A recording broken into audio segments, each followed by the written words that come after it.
We're in for a treat. The goodness continues. First of all, I want to introduce somebody here is actually the performance coach here that's been teaching all these people the moves and getting all that together. And she's been working with Charles and the LAGOND Music School for a decade, doing a fantastic job. And she's Adriana Kaegi here, and affectionately known as Mama Coconut. Hello. And the reason why we call her Mama Coconut is because our connection here and the connection with Charles LAGOND is a bunch of years ago, we were part of an ensemble called Creole The Coconuts. And it was madness. It was madness throughout. And we are so fortunate. It just by luck, the heavens blessed us. And we have the man responsible for all of us getting together. He's been personally a mentor, and he's a musical genius, and I can't say enough about him. Also a pain in my backside back in the day, but I'm sure I was in his also, yeah.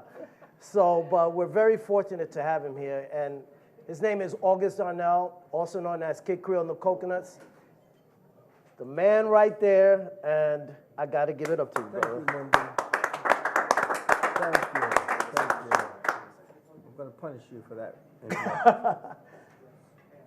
And the reason why we're all here, like I said, for Charles LAGOND is Charles, when he joined the band, at the beginning he was just a side musician, but after a while, your presence was like illuminating the band. And then after a while, August, decided, you know, we got to bring Charlie up front and feature him on solos and everything, because he just became the man holding the horn section now. It was called the Pond Life.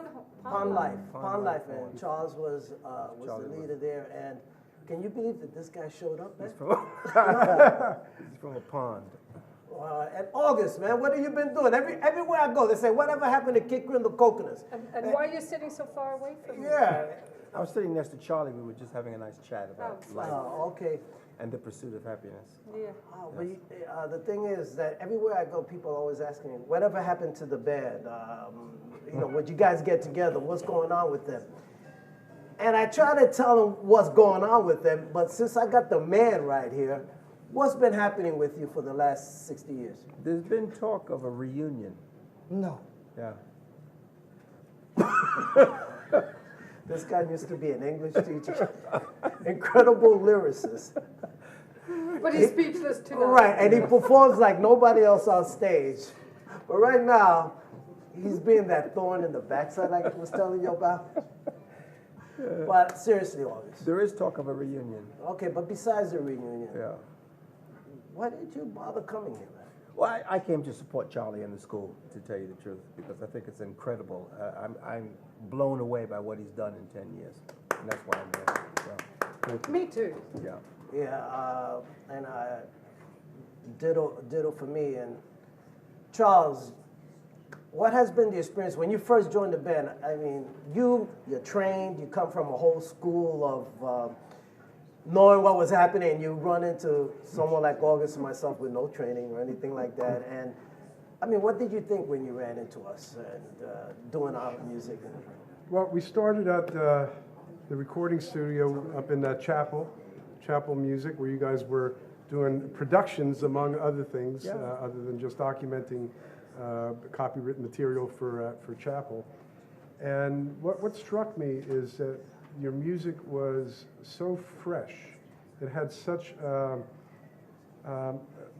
there were elements of many different styles into it, but nobody, I had never heard music like this. And all my trained, you know, freelance musicians, schooled and everything, all gravitated to it too.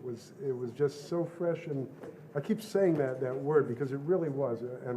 And then as we did different projects together, and then I remember to this day, it may have been Bob Blank's studio, and you guys called me into the control room, and August looked at me and said, "Charlie, how would you like to go to Paris with us?" And I thought, wow, that's cool. I've never been to Paris. You mean Paris, France, not Paris, Texas. And he assured me, no, that was it. From that point on, it became really a world tour and a journey through life that I'll never forget. Your music, what it did to me, it was not only inspirational, it was liberating. These guys from East Harlem and from the Bronx, New York, I've never met a more creative force in my life. I have a question Well, for thank you. you, Charlie. Are you teaching that liberation to your students today? I'm doing my best. And I think you can see signs of that in some of the bands. Steven Salzedo, one of our early victims of Adriana Prodigies. coming up. And, you know, I try and teach the kids be fearless, like you guys were. If somebody told Kid Creole and the Coconuts they couldn't do something, they would just laugh and go ahead and do it in spades, man. It was an unbelievable experience being with you. It was an honor. Thank you. Thank you very much. Well, August Darnell is Kid Creole, just to clarify situations, and Adriana was our choreographer, and but we all helped in everything. Adriana did the choreography, but also costumes, whatever it took just to put it together. And what's nice to know is that Charles brought her into the fold to carry some of the tradition that August has started as Kid Creole. And actually before that, when August and I were with Dr. Buzz's original Savannah band, and August was our fearless leader, and I was there as musical director, and Mama Coconut, and Charles with the horns, and we had just something cooking that was beautiful, and I sort of feel and sense that thread with your musicians and your teachers and in this whole school. So we thank you, because eventually we'll go, but it's one way of being immortal through your students, and knowing that we've contributed in a small way. You're the main man, but it's nice to know that somehow you've imparted what we have to your students, and thank you for that. Thank you for Thank you, I'm honored. keeping it alive. Keeping the torch, yeah, the torch has definitely been passed on to the new generation. And that's actually flattering and also very powerful in terms of what the music industry has become today. You know, it's a different game than when we were involved in the industry. And so to make a living in that industry now is much more difficult than it was before. And it's great to see someone passing the torch on. It's fabulous. We commend you. We commend you. Thank you, I'm honored. And thank you for keeping live music alive, whether it's in streaming format or in concert. And one of the great things is, like, he refuses to ask the question, but Kid Creole and the Coconuts has never went away. He's been around since after I left. It's continued due to the energy of this man. And he's made a ton of money from it, and it would be nice if you hook up Charles with some of it. I mean, you're not going to give it to me. You're not going to give it to Addie. At least can you hook We've them given up? up on that. Anyway, look, we thank you Make for a being here. donation. August, thank you for being here, man. Tell your fans to Make a donation. hook it up, man. Absolutely. Make a Anybody out there donation. who has any money, give it up now. Give it up! I will.